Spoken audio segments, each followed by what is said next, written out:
Les lustres brillaient doucement au-dessus de la salle de réception à Charleston, le genre de décor dont on rêve pour un mariage. Les verres en cristal tintaient, les bougies vacillaient, et 300 invités se penchaient en avant alors que ma sœur Vivien, radieuse dans sa robe de dentelle, saisissait le micro. J'étais assise à une longue table de banquet près du devant, ma robe choisie avec soin pour être élégante mais sans détourner l'attention. Ce n'était pas ma journée, après tout. J'avais passé des mois à aider à planifier chaque détail, signant des chèques que personne ne questionnait 2 fois les compositions florales, le quatuor, même les sculptures de glace. Mon argent avait tout rendu possible. Je pensais avoir au moins gagné un coin tranquille de paix ce soir-là. Vivien sourit largement, sa voix résonnant aisément dans les haut-parleurs. Je veux simplement remercier tout le monde d'être ici pour célébrer avec nous ce soir, dit-elle, marquant une pause alors que la salle se taisait, suspendue à ses mots. Puis, avec cet éclat familier dans les yeux, elle ajouta, et bien sûr, un grand bravo à ma sœur éternellement célibataire, Selena. Les rires se propagèrent dans la salle comme une vague. Certains invités gloussèrent poliment, d'autres se penchèrent en avant, secoués d'amusement. Quelques-uns applaudirent comme si c'était la meilleure blague de la soirée. Moi aussi, je souris, que pouvais-je faire d'autre ? Mon visage me semblait figé, mes paumes humides serrant la serviette sur mes genoux. Le son de 300 personnes riant à mes dépens résonnait dans mes oreilles. Vivien continua, sa voix douce mais tranchante. C'est elle qui a rendu tout cela possible. Vraiment. Finalement, rester célibataire a ses avantages, non ? Le public éclata de rire de nouveau, et elle rayonna, s'imprégnant de leur approbation. J'avalai difficilement ma salive, priant pour que mon expression reste maîtrisée. Si quelqu'un avait regardé attentivement, peut-être aurait-il vu la vérité dans mes yeux. Mais personne ne le fit. Ils étaient trop occupés à célébrer sa plaisanterie.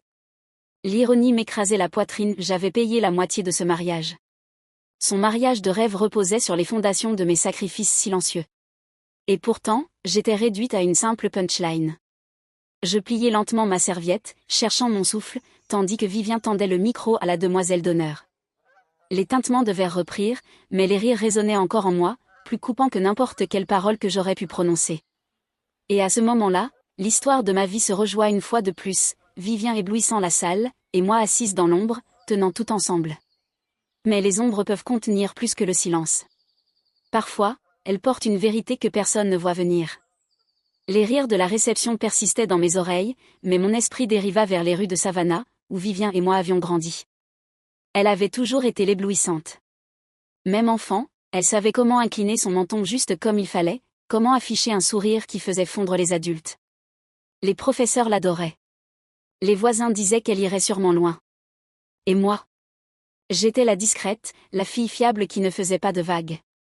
Quand la facture d'électricité était en retard, je faisais du babysitting après l'école pour la payer. Quand les heures de notre père au port furent réduites, je pris des services dans un dîner pour allonger l'argent des courses. Personne n'applaudissait ces sacrifices. On les considérait simplement comme acquis. Notre mère s'extasiait devant le charme naturel de Vivien. Elle lui achetait des robes de concours et s'asseyait au premier rang à chaque récital. Mes bulletins, garnis de notes parfaites, restaient accrochés une semaine sur le frigo avant d'être discrètement retirés. « Selena est stable », disait-il, comme si la stabilité ne pouvait pas être extraordinaire. À la fin du lycée, le schéma était gravé dans la pierre. Vivien, couronnée reine du bal, flottait sur des rêves de gloire et d'admiration. Moi, je jonglais avec 2 emplois et économisais pour l'université, sachant que personne d'autre ne le ferait. Elle était louée pour son potentiel. Moi, on comptait sur ma responsabilité. Ce n'était pas que j'enviais sa beauté ou son éclat. C'était que mon rôle semblait écrit avant même que je le comprenne être l'épine dorsale. Tout soutenir. Rester dans l'ombre pour que Vivien brille. Mais même les ombres peuvent s'impatienter. Avec le temps, j'ai compris qu'être ignoré me donnait une étrange forme de liberté. Je pouvais avancer sans fanfare, construire sans ingérence. J'appris à porter du poids en silence, à transformer l'invisibilité en armure.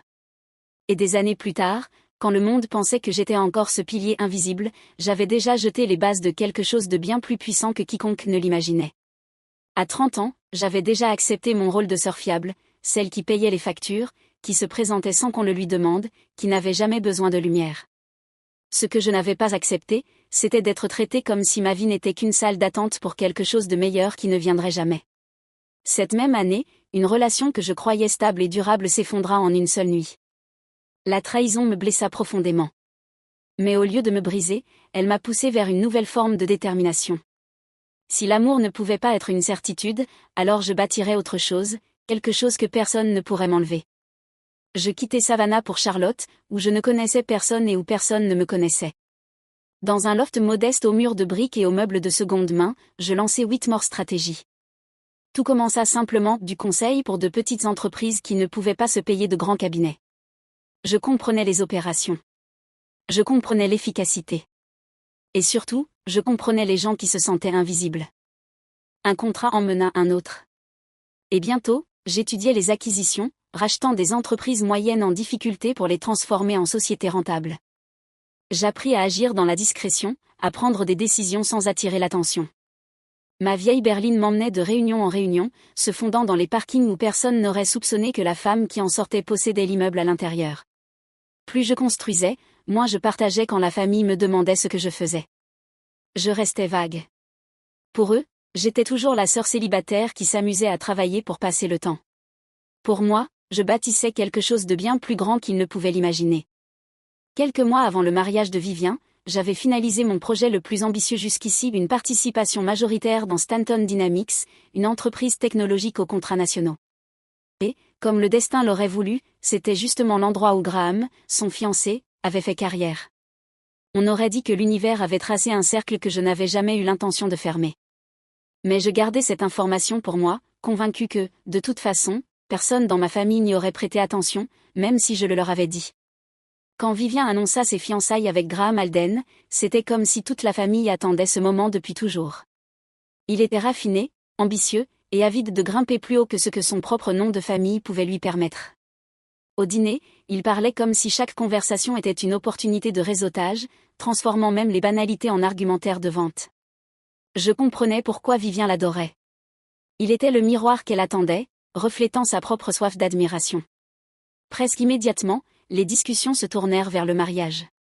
Pas une simple cérémonie, bien sûr, mais un domaine viticole près de Charleston, avec lustre, terrasse de jardin et une facture qui aurait pu acheter une maison. Personne ne demanda si j'allais contribuer. Ils partirent simplement du principe que je le ferais. C'était toujours le même schéma. J'étais la fiable, celle qui avait de l'argent de côté, même si aucun d'eux ne se souciait de savoir comment. Je regardais les devis grimper, traiteurs, arrangements floraux, quatuors importés, et je signais les chèques en silence, laissant les chiffres s'échapper de mon compte professionnel comme s'ils n'étaient rien. Mais ce n'était pas rien. Chaque dollar avait été gagné par des nuits blanches, des négociations, et des risques que personne dans ma famille n'aurait même imaginé que je sois capable de prendre. Mais pour eux, ce n'était qu'un devoir, mon rôle de grande sœur. Un soir, alors que nous révisions les derniers détails, Vivien s'adossa à sa chaise avec un petit sourire en coin. « Au moins, tu peux enfin avoir l'impression de faire partie de quelque chose de grand, dit-elle d'un ton léger, presque affectueux si on ne la connaissait pas comme moi. » Les mots piquèrent, tranchants et condescendants, mais je gardais mon visage impassible. Je me dis que ce n'était pas à propos de moi, que sa journée devait être parfaite, sans conflit. Si mon rôle était de disparaître en arrière-plan pour qu'elle puisse briller, alors je jouerais ce rôle, comme toujours. Alors je souris, j'acquiesçai, et j'acceptai un virement de plus, une facture de plus. Le rêve de ma sœur reposerait sur des fondations qu'elle ne prendrait jamais la peine de regarder. Et je me rappelai, en enfouissant la morsure de ces mots, que le silence recèle parfois plus de puissance qu'il n'y paraît. La veille du mariage, le vignoble luisait de lanternes douces alors que famille et amis se réunissaient pour le dîner de répétition. Vivien flottait dans la pièce comme une reine déjà sur son trône, Graham à ses côtés, son bras posé sur elle avec possessivité. J'étais assise à une petite table, contente de siroter mon vin et d'observer. Je n'avais pas besoin d'être au centre de l'attention. Après le dessert, Vivien s'installa à côté de moi. Son parfum était entêtant. Son sourire calculé. « Et Selena, dit-elle d'un ton léger, demain va être important. J'ai besoin que tu me promettes quelque chose. » Je haussai un sourcil. « Quoi donc ? » « Ne parle pas de ta petite entreprise, dit-elle en baissant la voix comme s'il s'agissait d'un secret honteux. Dis juste que tu es entre deux emplois si quelqu'un demande. Le patron de Graham sera là, Robert Hay, il est directeur général adjoint chez Stanton Dynamics. Des gens sérieux. Ne m'embarrasse pas. Ces mots tombèrent comme une gifle. Petite entreprise. Comme si des années de risques, de négociations et de succès n'étaient qu'un passe-temps pour m'occuper. Je pris une longue inspiration, forçant mon expression à rester neutre. Très bien, dis-je finalement. Si c'est ce que tu veux. Elle sembla soulagée, jetant déjà des regards vers ses amis. Merci. J'ai juste besoin que tout soit parfait. Alors qu'elle s'éloignait, son rire flottant derrière elle, je restais parfaitement immobile. Robert Haye. Stanton Dynamics. Un nom que je connaissais intimement quelques mois plus tôt, j'avais signé les papiers faisant de Whitmore Strategy l'actionnaire majoritaire de son entreprise. Je ne l'avais pas prévu ainsi, mais l'entrecroisement de nos mondes était déjà scellé. L'espace d'un instant, j'imaginais ce qui se passerait si je disais la vérité. Si je le lui disais, si je le disais à tous. Mais quand je regardais Vivien, radieuse et insouciante, je laissais tomber l'idée. Demain serait sa journée. Mon silence resterait intact. La réception se déroula avec toute l'élégance dont Vivien avait rêvé. Les couverts d'argent brillaient sous les lustres. Les serveurs glissaient entre les tables, et la terrasse du vignoble scintillait à la lueur des bougies. C'était une scène parfaite, du moins jusqu'à ce que la demoiselle d'honneur prenne la parole. Elle commença doucement, évoquant des souvenirs d'enfance et des aventures étudiantes avec Vivien. Les invités souriaient, levant leur verre dans un doux cœur d'approbation. Mais ensuite, son ton changea, ses yeux se tournant vers moi avec un sourire narquois. Et bien sûr, on ne peut pas oublier la grande sœur de Vivien, dit-elle, marquant une pause. Notre éternelle reine célibataire, qui a décidé que se lancer dans un petit passe-temps tardif était une façon de s'occuper. La salle éclata de rire. Les fourchettes tombèrent, des épaules secouées, et des chuchotements traversèrent les tables comme des étincelles. Je sentis la chaleur me monter aux joues, mais je pressai ma serviette contre mes lèvres et forçai un sourire poli. Mon cœur battait fort, mais je restais immobile, déterminé à ne pas leur offrir la satisfaction de me voir fléchir. Quand la demoiselle d'honneur s'assit enfin, Vivien reprit le micro. Je retins mon souffle, espérant naïvement qu'elle adoucirait le coup. Au lieu de cela, elle en rajouta. Oui, merci pour ça, dit-elle en riant. Ma sœur s'est vraiment lancée dans une aventure ces derniers temps. Elle ne cesse de parler de son soi-disant empire. Elle leva ses doigts en simulant des guillemets moqueurs. Mais nous essayons de lui rappeler que certains rêves ont une date d'expiration. Les rires furent plus forts cette fois, résonnant contre les murs et remplissant chaque recoin de la salle. Même les serveurs avaient du mal à cacher leur sourire en débarrassant les assiettes. J'étais assise là, souriant à travers la douleur dans ma poitrine. Je me rappelais ma promesse du dîner de répétition. Pas de drame, pas d'esclandre. C'était sa journée, et je ne la gâcherais pas, même si cela signifiait avaler chaque éclat d'humiliation qu'elle m'infligeait. Alors, je redressai mon dos, pris une profonde inspiration, et me dis que le silence n'était pas une faiblesse. Pas encore. Après les discours, la douleur ne s'estompa pas. Elle ne fit que s'aiguiser à mesure que les invités s'approchaient de moi avec des sourires qui portaient plus de pitié que de chaleur. Une femme se pencha comme si elle s'adressait à une enfant et dit « C'est trop mignon que tu essaies quelque chose de nouveau à ton âge. Ça garde l'esprit vif. » Elle tapota ma main avant de s'éloigner, me laissant le goût amer de la condescendance. Un autre invité fit teinter son verre en ajoutant « Il n'est jamais trop tard pour poursuivre un rêve, même si ce n'est qu'un petit projet. » Mon voisin s'est mis à vendre des bijoux à côté. Il a gagné presque $300 l'année dernière. Il me sourit comme si nous étions égaux. Je hochai la tête de force, la gorge serrée. Puis Graham s'approcha, sa cravate desserrée, sa coupe de champagne à moitié vide. Il baissa la voix comme s'il partageait une beauté. « Ne t'inquiète pas, Selena. Les passe-temps occupent l'esprit. Tu as fait du bon travail en aidant pour tout ça. Vraiment. » Il me tapota l'épaule d'un geste paternaliste avant de retourner vers son cercle de collègues, riant avec l'aisance d'un homme convaincu d'avoir été bienveillant. Je restais figé, ma fourchette posée au bord de mon assiette, mon sourire figé comme de la porcelaine. Chaque remarque entaillait un peu plus profondément que les blagues publiques. Les rires des étrangers étaient une chose, mais le mépris discret de Graham pesait autrement. Et puis vinrent les mots qui faillirent me briser. En passant près du bar, j'entendis la voix de Vivien, basse mais d'une cruauté limpide. Elle ne sera jamais plus que la sœur célibataire qui joue à l'entrepreneuse. C'est triste, vraiment, mais au moins elle se sent importante. Sa demoiselle d'honneur gloussa en répondant. C'est mieux que si elle t'appelait tous les jours. Vivien rit avec elle, sans le moindre scrupule. Je sentis le sol vaciller sous moi, mon souffle court et tremblant. C'était la blessure la plus profonde de toutes. Ce n'étaient pas seulement des inconnus qui me prenaient pour une ratée. C'était ma propre sœur, celle dont j'avais financé le mariage en silence. Pour la première fois de la soirée, j'envisageais de partir, de franchir les portes, de disparaître dans le vignoble sombre et de laisser la fête continuer sans moi. J'étais presque décidée quand Robert Haye apparut à ma table. Il avait l'assurance tranquille d'un homme habitué à être remarqué, mais son ton fut étonnamment doux. « Madame Whitmore, n'est-ce pas ? Je ne crois pas que nous ayons été présentés correctement. Je suis Robert Haye, directeur des opérations de Stanton Dynamics. Graham m'a dit que vous faisiez du conseil. » J'hésitais. Mon premier réflexe fut de donner la version prudente que Vivien exigeait entre deux emplois, juste un petit projet, mais le souvenir de ses rires, de ses mots cruels chuchotés à sa demoiselle d'honneur, brûlait trop fort dans ma poitrine. Alors je le regardai droit dans les yeux et dis. Je travaille dans les acquisitions. Mon cabinet a récemment acquis Stanton Dynamics. Sa main sursauta, manquant de renverser son champagne. Il cligna des yeux, puis me regarda de nouveau avec une attention nouvelle. Attendez, Stanton Dynamics ? Cette acquisition a été faite par Whitmore Strategy. Oui, répondis-je d'un ton posé. Vous avez devant vous S. Whitmore. Sa voix s'abaissa, son expression glissa de la courtoisie polie à un respect stupéfait. C'est moi. Un instant, le brouhaha de la réception sembla s'éteindre. Puis il se redressa, presque comme s'il se tenait devant une supérieure hiérarchique.